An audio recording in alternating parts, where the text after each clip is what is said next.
I'm really excited to hear Dean's talk. It's not behind you yet, but I see down here the name of it, Conventional to Conservational, A Farmer's Journey. And on the podcast, one of my favorite things I get to do is talk through people's entire journey. We're not just hearing, this is the highlights, this is the great, but the part of the whole story. That's the beautiful thing, is you get to hear the start. What was the reason, the journey, the story, and all of the things that led to the success they have. And so I'm really looking forward to hearing Dean's journey. But Dean Sponheim, he's a fourth-generation farmer from Mitchell County, Iowa. He owns and operates his family's Century Farm and farms there with his wife Cindy and his son Josh. Over the years, they've gone from strip tilling and strip cropping to now 100% no-till on the corn and soybeans. And since 2014, Dean has spent a lot of time doing talks like this, and one of the favorite things that he enjoys doing is helping people break through that psychological barrier and the mental challenges that we face. And so I hope that you all can learn from his story, and if you'd help me join in welcoming Dean to the stage, we'll get started. Thanks, Dean. I don't know if they're on. All right. Thanks for inviting me here. This is kind of unique to come to a different state and different demographics, different geologies. It was great to hear Keith go through all of the graces that we have. I'm not going to go through that, all the benefits that we have gleaned from what we have been doing on our farm. But I want to show you that even if I can do this, I can change my biology and my soil, you can do it as well. That's my goal for today, because I'm going to show you where I started or where I came from to where we are and where we're changing to, hopefully, in the future. So once again, I want to thank you for the invitation. Hopefully I won't put you to sleep. But we came up with this program because it's kind of unique. I did have the distinction of being called the accidental conservationist in the state of Iowa and around the Midwest, and hopefully you can realize that as I go through this presentation. This is a little bit where we're at. We're located in north central Iowa, about 15, 20 miles south of the Minnesota border. If you would draw a line between the Twin Cities and Des Moines, Iowa, we're right dead center, okay? We're in the flat, black soil. We have been blessed with wonderful soils from what the glaciers has left us. And it's in an area, just like many of you, where they say that this stuff doesn't work. Like we talked about, I'm fourth generation farmer on this Century Farm. Actually, I think my ancestors, about 127 years ago, started the farm. Farm with my wife Cindy and my son. We're gradually increasing in acres because of the practices that we are using. My son actually started farming with us because we had a field day at our farm in the spring, and that's been quite a while ago, I don't know, 10, 12, 13 years ago. And there was a local landowners that owned about 300 acres right next to us. And they came into my office after we had that field day, and they said, well, are you looking to rent more ground? And at that time, I was still a Pioneer sales rep, and I said, no, I'm not competing. I'm not renting ground from my customers. But they said, we insist that you do it because of what you are doing. Our tenants at the present time don't think that this will work. And I said, no. But my son happened to be in his office just next door. He overheard the conversation. He comes flying into my office saying, I'm ready to farm. I want to farm. I want to rent. And at that time, I was only farming about 240 acres, so he wasn't able to really jump into the operation at that time. But with what we're doing, it really helped him out. But this is where I started. Anybody run a moldboard plow? How many? How many of you have plowed soybean stubble? I have. If you look in this picture, it's very similar to the tractor that I would run. I would run an 806 diesel on a 5-bottom 710 International plow. In order to get the stalks through that plow, we would have to chop the stalks, disc them, and then get them through the plow. But if you notice in the picture in the background, do you see any residue above the ground after it's been plowed? Got to look close. There is a little bit, right? You see that one in that one particular area? My father would chew me out if I had anything sticking above the ground. He would tell me to have to adjust those mold boards, the ones that would throw that soil and the residue down underneath, until it was totally black. And I can't fault him for that because the equipment that we had at that time would not handle residue. We were still planting with shoe planters. Some of you young bucks don't even know what a shoe planter is, do you? You have a double disc opener, but we had shoe planters. I still remember the first International Cyclone planter that Dad bought. This is one of the first times that he really, I think, put himself out on the line and bought something that was not even proven yet. He bought a 4-row, 38-inch IH 400 planter with runners. Shoes, not disc openers.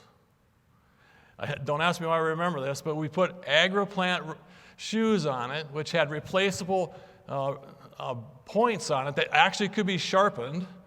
And their tagline for advertising is, you can plant corn into sod. You could. But you couldn't cover it up with the old IH covering board disc, but you could put the corn on the ground. Did a great job as a slide. But anyway, I'm getting off topic. But that's what we had to do.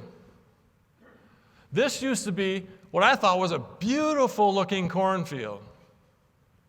How many of you thought that 30 years ago? Maybe some of you still think that.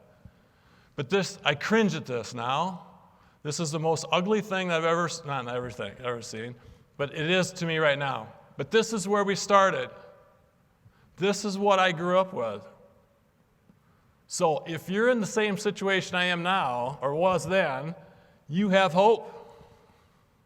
You have hope to reap the graces that Keith talked about, because I'm going to show you the journey that we took. And hopefully you'll find out why I call it accidental. Because the first one actually is accidental. We had a farm that we rented for many years, and it seemed like we were always replanting our crops on it. No matter when we planted, no matter how dry it was when we worked the ground, it seemed like that we were probably replanting out of 160 acres, probably 30 to 40% of it every single year because of high clay content. I went to an agronomic meeting at the Iowa State University in the middle of the 90s, probably 95, 96. And there was a gentleman from Ohio that was talking about this zone tillage and zone placement of fertility. And so I went to that breakout session, and I kept looking at it and what he was doing and what he was saying, and I thought, well, maybe that might work at home. Maybe that would help on this one farm. But it took me almost 4 or 5 years to get the gumption up to even try it. And what I did was I took an old International planter frame and hung 8 Yetter Mavericks. If you remember back at that point in time, there was not much for strip till equipment, hardly at all. Yetter was one of the first ones that probably started that, but a very small company at that time. So I bought some of those. I went out, I didn't even put fertilizer in the zone. All I was working on was just trying to figure out what the strip till was going to do. And so I did a couple rounds in the fall on this farm.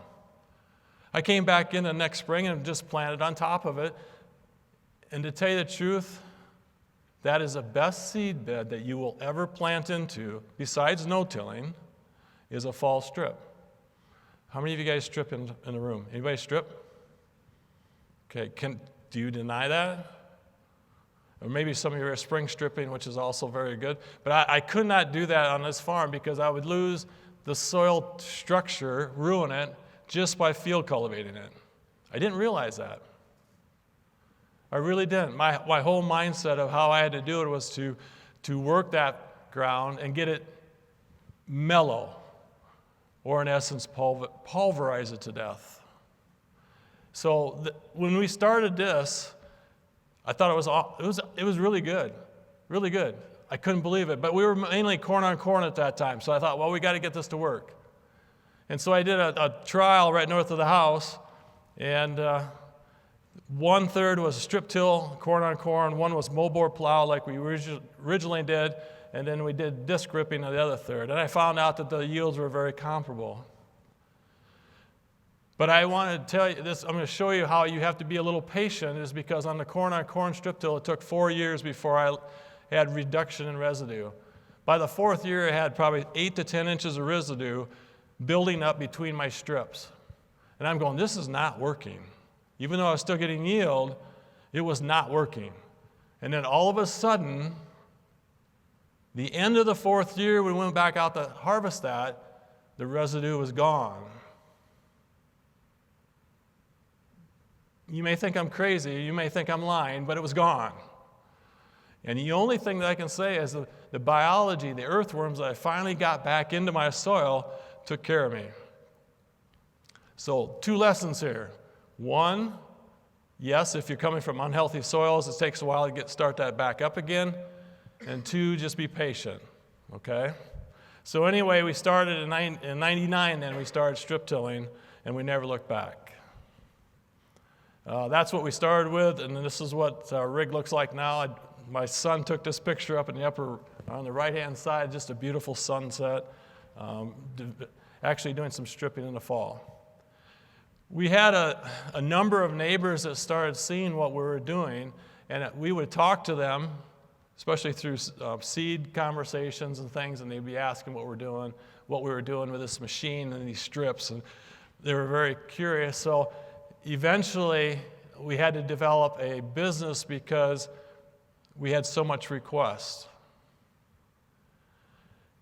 A lot of times when I talk to people about changing their tillage practices, they will say, well, I don't have the equipment, I don't have the time, and all of a sudden that became a business model for us in the strip tilling business, was because we made it convenient and easy for them to get started. We used to say, well, why don't you guys just try this? But that's out of my vocabulary anymore, guys. If there's somebody in here that is still full with tillage, and you're going to go, if you're here, you must be thinking about changing. Don't try it. Just do it. Trying always leaves that possibility that it could fail. And there's too many experts in this room or neighbors close to you that know how to do this. You won't fail. So take that try word out of your vocabulary and just make it happen. The business grew very well. Actually, in 21, when we sold it because we started a cover crop business, but we were up around 10,000 acres a year with the 2 rigs. We were servicing roughly 35 to 40 customers. But in the time period from 2004 to 21, we had started over 25 operations that eventually got their own machines and are doing strip till today, unless they've moved on to no-till. So we're very proud of that. And it worked very well just because of the business schedule or the business plan that we had of making it as simple and easy as possible. So it was by accident, really was. But all of a sudden I became this wonderful conservationist. Is there any government, like NRCS people in this room? Okay. Any agronomists in this room? Conservation agronomists? Anyway, when I started this and they said I was a conservationist, I took offense to that. Because my idea of a conservationist is a tree hugger with khaki shorts and mountain boots and a ponytail and a brim hat, right? And that wasn't me. But as we go along, hopefully you can, I'm never going to wear that stuff. I won't have a ponytail, but I am now a conservationist. So the business. When I was a Pioneer sales rep too, I would always challenge my growers to have me try something on my farm, because I always like to experiment. I do a lot of experimenting. I have an 80-acre field where I live. We do multiple experiments every year. So I had a gentleman come up and say, hey, will you do strip cropping for me? Will you try that? And that was something that had been done in northwest Iowa in the Los Hills in the 70s. Pretty good. They did a lot of it, even without auto steering, which I don't know how they did it. They extended markers on planters just to try to get things planted the same way, the same distance. But we started doing this, and we trialed it out for 2 years. And normally I try something 3 years in a row or 3 times.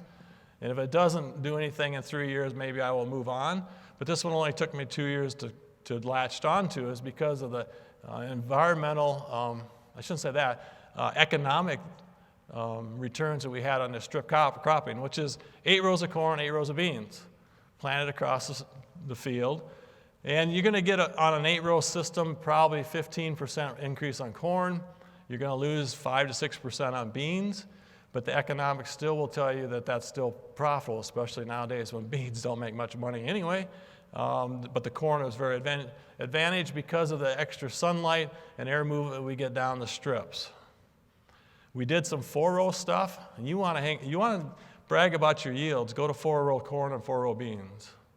You will increase your corn yields by 30%, and your beans will be, you just will not plant them. No, I shouldn't say that, but you're going to be 25 to 30% reduction on your soybeans. But we were doing this back in like 2008, 2009, 2010. I think we hit our first 400 bushel yield, and that was on the 4-row corn. Now, you got to remember where I'm at and where you're at. I've talked to a number of producers here last night and today where your yield levels might be at 120 to 170. Maybe in a good year it'd be up in the 180s or something. If we don't get 220, we think it's a bust. We're pushing 300 on a consistent basis. This year we did hit it quite often on field averages, but that's what the difference here. So keep that in mind as we talk about it. And it's really fun to see. But it's really a pain in the butt to spray. So how many of you would want to spray 1,000 acres at 20 feet at a time? And my son didn't either. He finally got sick of it. He finally told me, he said, Dad, we got to stop doing this because we don't have enough time. We're getting too many acres. And so we've kind of gone into a 3rd crop rotation with raising cereal rye or oats, and then getting our yield bumps from that small grain production year into our corn and soybeans. But it's really cool. Cover crop was something that's another accidental thing. Oh, I didn't realize that strip cropping was conservation, but I guess it is. I guess because we retain more water, we have no wind erosion or no water erosion because of the corn and soybeans so close in proximity. The cover crop was really interesting. When we started the no-till and the strip-till, there was probably 4 or 5 of us neighbors, and I was very fortunate in this, that we had a little competition on how soon or how fast we could adopt that practice and make it work really, really well. And so when we got an invitation to a field day from our local NRCS office talking about cover crops, I didn't know anything about them. I just went along with them because they said, oh, why don't you come along, Dean, and we'll just see what it is. And there was a pilot that came along, and they were talking about flying the seed into the standing corn and beans. And I thought to myself, I don't think I said out loud, but I thought this was the stupidest idea I had ever seen or heard. I had spent 30-some years of my farming career to keep my fields clean because if they weren't clean, we weren't going to maximize our yields or our returns, and it was just idiotic. I thought for sure it was just a flyby thing, nobody would do it. But all of a sudden, this little group of guys, well, one thing that before we get to that point, piqued my interest was the NRCS guy goes, it wasn't just for erosion because I'm on ground that's not even 2% slope. I don't have anything over 2% slope. Nothing. I don't have anything over 1% slope. But anyway, he said the cover crop can sequester nutrients.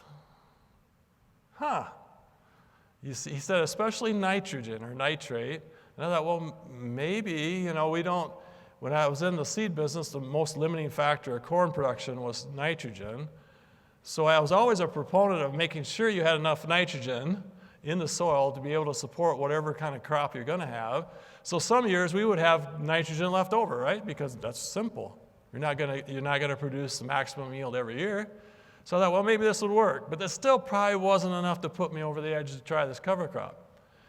But on our way home, I rode with 3 of these other guys, and they're just going on and on and on about how wonderful this would be, and this would be great. And all of a sudden, the peer pressure came in, and I couldn't get behind these guys. I couldn't fall behind. I guess we'll do some. And this is where I'm trying it to fail it. Seriously. I said I'd try it because in the back of my mind, I thought this was idiotic. It's going to not work. And I almost got there, guys. First time we flew in 2012, that's one of our driest years we've had in over 30 years. It never grew. And these guys were talking, my neighbors were talking, well, I'm going to plant cereal rye. That's what they tell us to do. And of course, I listened to the NRCS guy, and he said, the best thing is this 5-way mix. Wow. I spent over $50 an acre, didn't grow, and actually grew in the spring. I was planting into radishes that were blooming. I see a gal shaking, nodding her head. Yeah, it didn't hurt me, but I thought I wasted my money. But my little rule about 3 times, remember I told you that 3 times before they're out? Okay, we'll try it again. 2013 came around, we flew it out, guess what I did? I put the 5-way mix again, $54 or $5 an acre. And the same thing, we had, in the spring of 13, we had one of the wettest springs. In my county, 45% of the row crop acres were planted. I finished planting beans watching the 4th of July fireworks from my local town, which was 10 miles away. But when we got done raining, it never rained again. So fall 13, dry again. Anything grow? Nope, nothing. I'm going, this is working out, man. This is really working out. But there was this talk between this neighbors that they were raving how it was working. How's it work? It's not working for me. The difference was they were just going with cereal rye. And the next following year in 14, that's when it popped. We got the rain. I finally got wise. I put my ego away and said, we're going to go down and use what's going to work, and that's did. And the spring of 15 was the most luscious cover crop. And this is probably a picture, actually I think it's that one right there, was in 15 the following year. I am strip tilling into a rye cover very early, probably early or late March, early April, and then we'll plant into that later. But it worked. It worked. I'm glad it did, because I wouldn't be standing here if it didn't. And yet I was still wanting to try to make it fail, okay, and we didn't. This is what it looks like. This was actually planted last year. I wanted to point out a couple things in these pictures. Both of them are taken on seed cereal rye productive fields. And this was strip tilled in the fall and planted in the spring, of course. But you could actually see where the windrows, he had actually dropped a few. Some of the neighbors wanted straw, so we dropped the straw out of the combine. And then, let's see, if you can see it over on this side, you'll see better. But look what the difference in the density of the rye is. We did go back in after seed production, and we put in kale, radishes, vetch, and also some oats. And that's what you're actually seeing is what's left over. The oats isn't there anymore, but this is what we plant into. So plant green. That's my first time of telling you that. And what happened in this group, when we first started, we would show up at the airport with pallets of 50-pound bags. We started out at about 500 acres, I think, the first year in 2012. And by the time we got to about 2014, in 2 years, it had grown to 1,000 or 1,200 acres. And all of a sudden, everybody got sick of breaking bags, and they looked at the Pioneer sales rep, that was me, and said, Dean, why don't you get the seed for us in the future? And at that time, I would never say no. And I said, yes, we can do that. And so I started sourcing seed from many sources, Elberly Seed House, brokers coming from Canada or the Dakotas, from up in your area here. But it got to be a little more tedious. I'm not always getting the quality I wanted. But then I had a cattle feeder come to me and said, in the fall or in the winter of 14, he said, well, I see you're going to have a seed or business now for cover crop. I chopped 40 acres of silage. I put cereal rye on it. I want to combine it. I was going to bale it and then double crop it with corn, silage corn. But I'd really like to have the straw for bedding. I really want somewhere to haul manure in the summer, especially late summer. And he said, can you take it? And I said, that's fine. We can do that. And that's how we started. Right now, we're at about 1,500 acres of rye and about 400 to 500 acres of oats that we have growers produce. We clean it. We also condition it, package it if we want to. What our big thing is, customly applying it. We're a one-stop shop. We will fly it on, drill it for these guys, gals, and that's all they have to do. Tell us what they want and where at, and then we take it from there. It's really funny because we get a lot of phone calls. I actually got a phone call this morning from a next generation farmer that I'm used to and seeing and know, and he just ordered 1,000 acres of rye to be applied next fall with our grain drills. And then he had heard that planting into rye it wraps on the planter, does all these crazy things. He had talked to his dad from the time he talked to me the first time, and he texted me back and he said, would you be willing to drill the beans in 2026 because he's concerned about the wrapping of the rye on his equipment.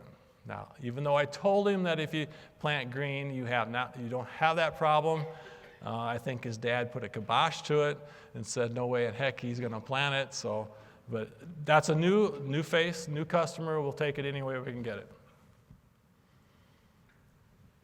The ultimate goal then, after we got started, even though I was an accidental conservationist, accidentally getting into this, eventually I got to the point where is this going to take me? Where am I going to end up? What am I going to do?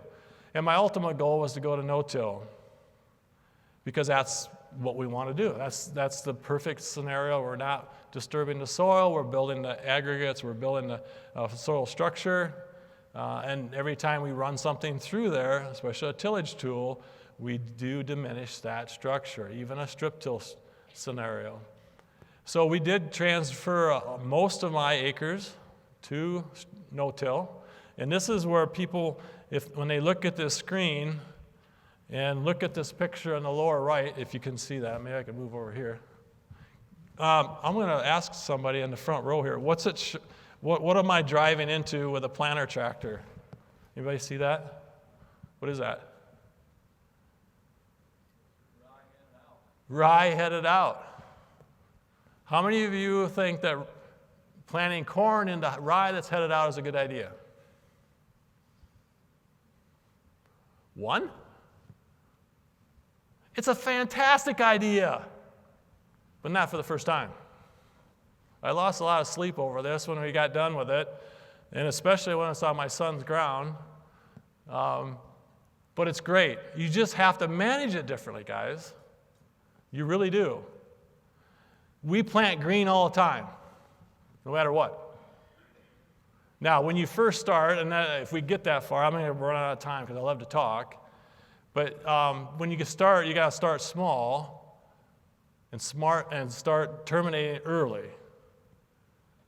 But as you get comfortable with this, the idea is to develop biomass, and that's the only way you can do it is let that stuff grow. I still want to plant my corn on time. I'm not going to delay my planting to get that, so I'm going to plant green into it. When you terminate, this is a little tidbit. If you're going to terminate before you're going to plant, one, you better be 2 weeks before you plant and no rain in sight. We had this discussion last night. Because what happens is if you try to plant into the rye that's senescing, and it's between that 1 day of spray to 2 weeks of being killed, it becomes rope. How many of you chop hay, make haylage? What's that one stage where you don't want to chop it? Somebody's laughing. I heard that.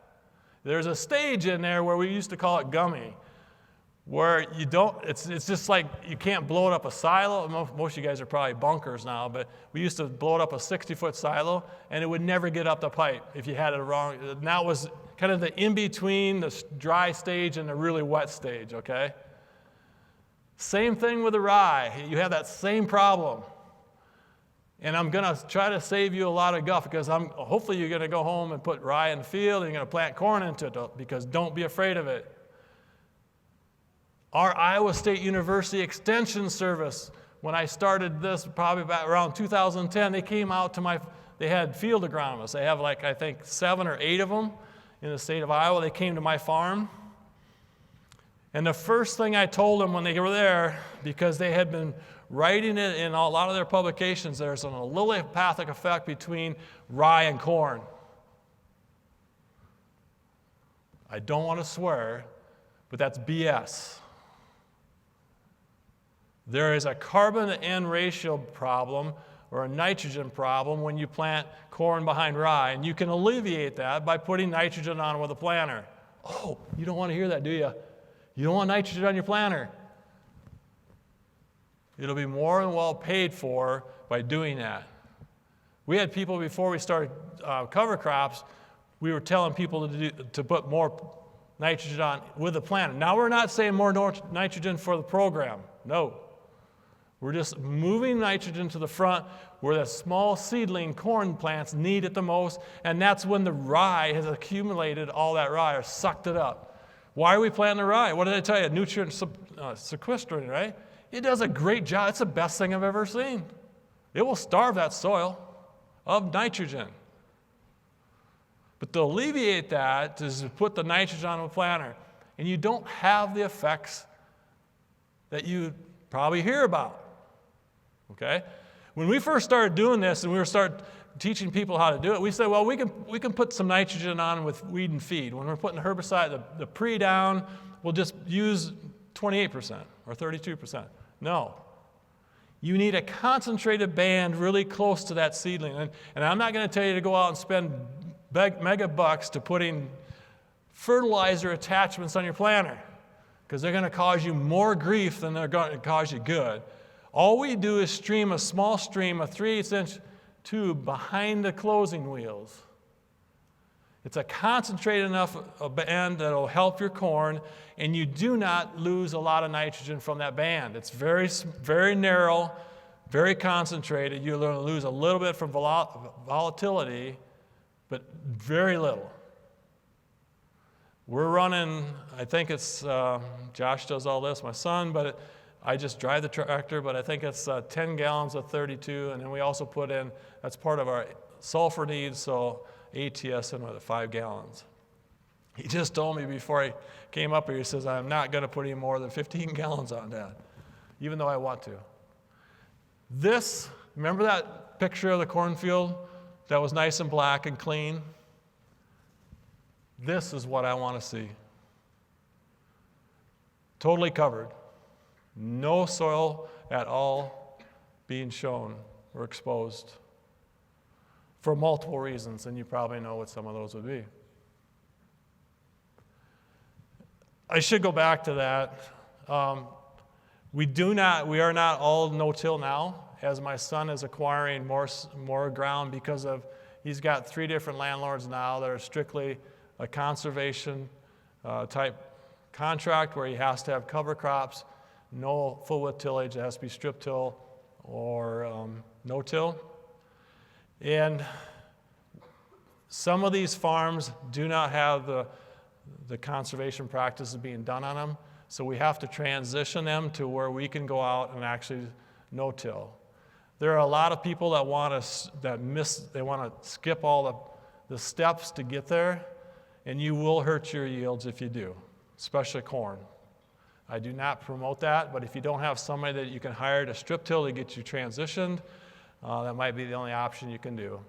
But we don't do that in all of them. And then the other thing is we found out that we have to wait 3 to 4 days to get the planter started on a no-till compared to a strip-till field.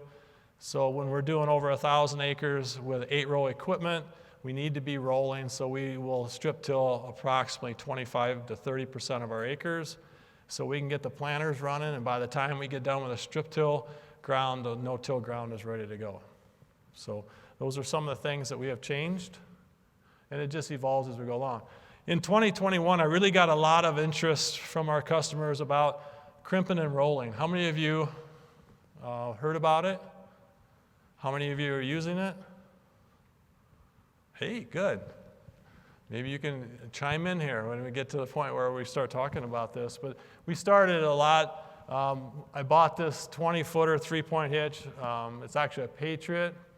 And we did some real non-collegiate way to test them. And we went out and rolled some where we had flown the cover crop on at about 45 pounds. That's not enough. You got to have more rye to be able to crimp. Then what we were doing is we were planting into this rye on time, and then we were trying to wait for the rye to get to the proper maturity to be able to kill it with a crimper. And so we had corn that was V4. We were trying to crimp and roll it like this, and then we had beans that were in V2, V3. Guess what happened? We wiped it out with a crimper roller. We killed a lot of that corn and soybeans. We had to replant. That was not the way we were going to end up doing it. We even had one of these. This is beautiful. I love this picture behind me. This is in we actually went into one of our rye seed fields. This farm was going to be transitioned to organic, so they wanted to figure out how to do this in the future on weed control. And so then we waited for the rye to get to fully pollinated, or about 90%. If you look at the tractor that I'm in, the windows are covered with pollen. By the time I got done, I could barely see out the tractor. But look at how nice that rye is laying down. But they lie to you on YouTube. When you see these, you should have another 3 hours from this, or next day. What's it look like after you crimp it once, guys? Does it stay down? No. No, it does not. It'll come back up at about a 45-degree angle. It will still continue to grow, and we found that you have to crimp it at least twice, usually a day apart sometimes, to be able to get a complete kill on it. But when they show you this, and I could show you this and say this is the greatest thing you could ever do because they never sprayed this again. We rolled this, I think, probably the first part of June. They planted the beans on the 10th of June, actually just the day after. No, the day out because it's still laying down.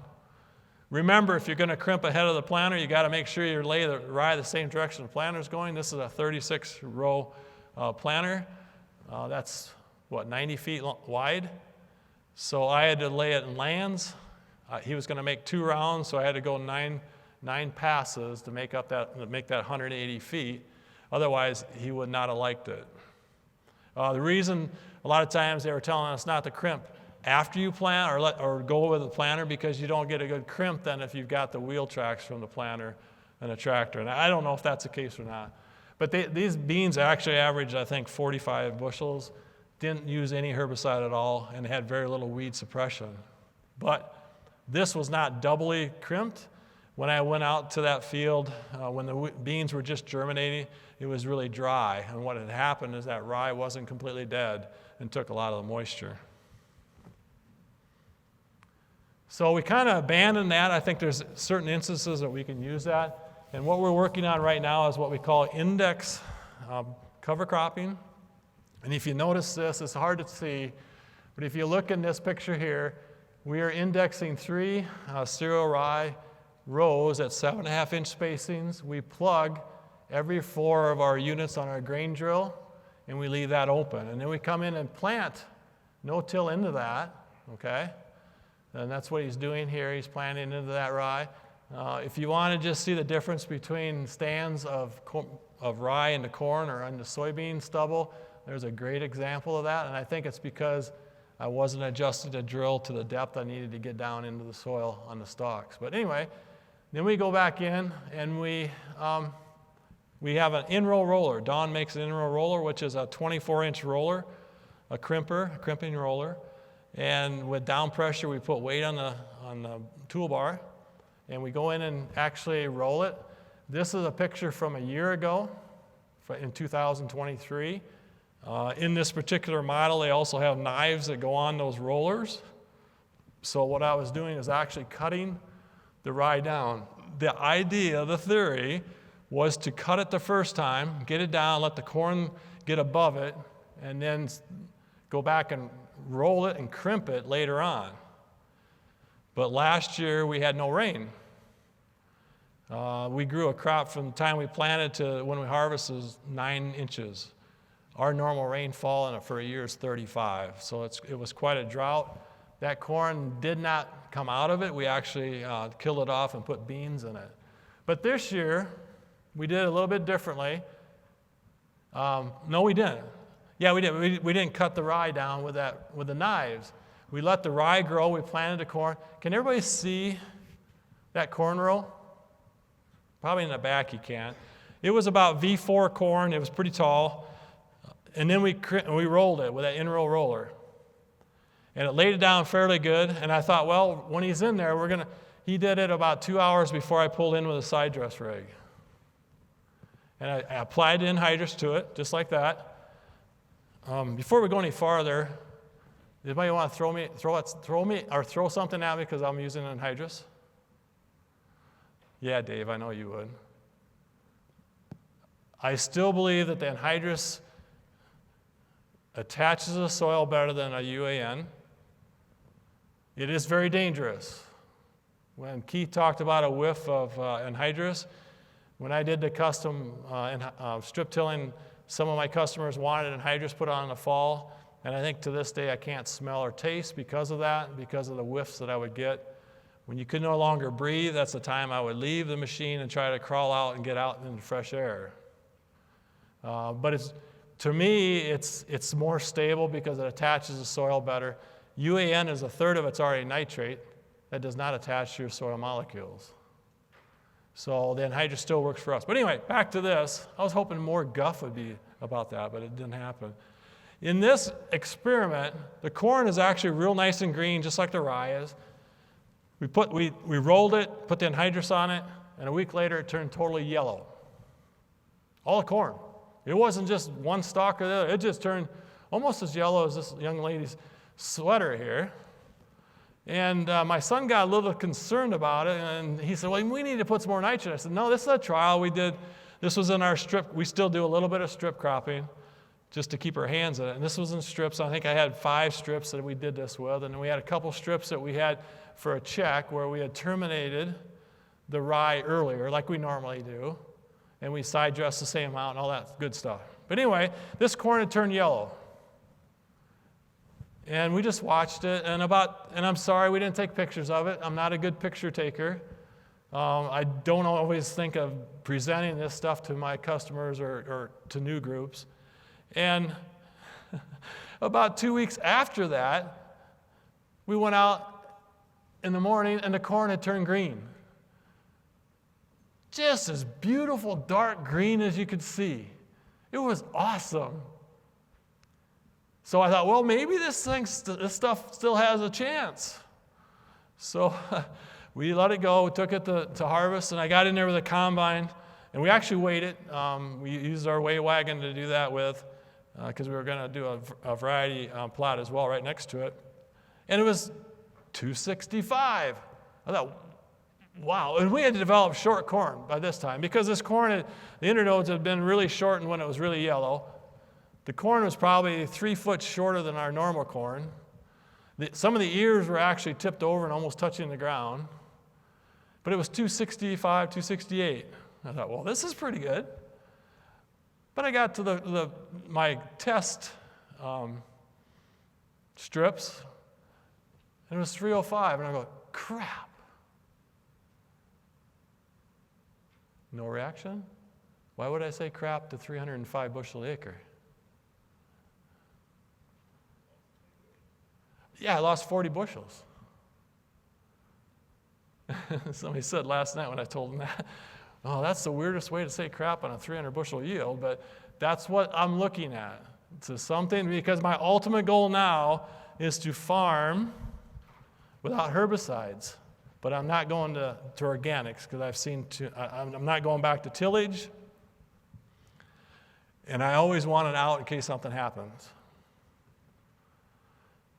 But that's what we found out with that. And that we continue to try to improve and try to get to where we want to be. So we're going to skip by because we're going to be way too long. I can talk about economics. I wish I had time for that. What my soil is doing, because we did have a pretty good trial, an 8-year trial.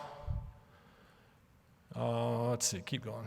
We got to go all the way down here because we're going to close up here real soon. You see how much time we have, how much information that we can have? Now, why weren't we going backwards here? There we go. All right. I do this a lot.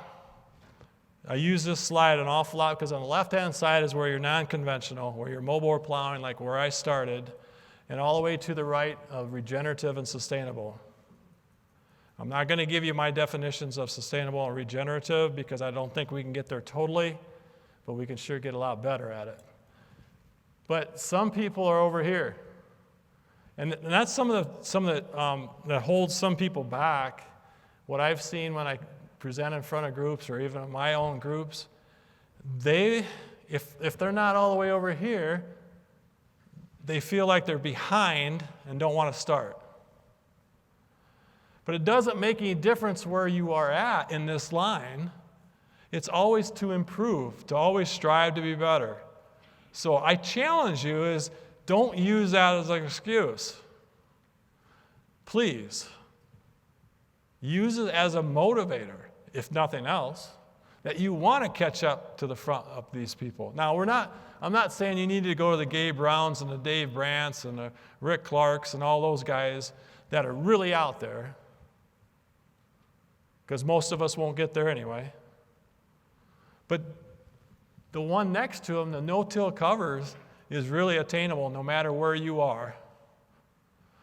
The only time I've seen this fail is if we have ground that is totally saturated almost every year, and the environment in that soil is so anaerobic that that doesn't sustain life. But you probably aren't making very much money on that ground anyway because it's probably not producing you much, even in grass if you're pasturing it. Okay? All right. The next two slides, I got about 3 minutes here. The next two slides I have used in every single presentation that I've given. And I didn't realize what the impact I had on what the impact of these slides have on people. But I was at a local meeting. It was about 20 miles away, and there was one gentleman there that I had gotten started with strip tilling, and then we got him into cover crops. And the question was, what has been the biggest impact on your operation since you started these practices, or before even? And he said, well, I still remember Dean when he was presenting, and he had these pictures. Okay, I'm going to show you this one. I hope you can see this in the back. Whoop, wrong one. And this one. I wouldn't have had to say anything today, and all I had to do is show you these two pictures. Can anybody tell me what's going on? Okay, there's one. There's the other one. Now, you might not be able to see this, but if you notice this corn leaf, what's happening? Anybody know? Earthworm pulling it down. Exactly. Look at how taut that is, how tight that is to the ground. Look at this one. What am I doing here? I'm pulling a corn leaf out of the ground that had been sucked in about 5 to 6 inches. I have so much biology going in my soil now that I have probably 10 to 15% of my residue is already in the ground by the time I combine corn. Because of the earthworms that are taking, as these corn leaves senesce, they will not take a green one. They rarely take a green one. Once that corn senesces and turns brown, that's when they haul her in. Now, they can't take all the corn plant because you'll see some residue. This is actually a rotated field, and that's corn stalks, bigger pieces that the earthworms can't pull in the hole yet from 2 years ago. But I have very little residue left in 2 years. This is all I need to see that I know my soil is working. No matter how many tests you do on different things, this is all I need to see because I know it's working. I want to thank you for the time. That's my contact information. I'm always fielding questions. I would love to have an answer or question and answer period, but I think I got 1 second. I'm done. I love this. This is like a shot clock. I'm not used to this. And there's usually somebody in the crowd yelling time and all that, but I appreciate your time and your attention, and I wish you the best because you can do it. It will work for you. So good luck. Thank you.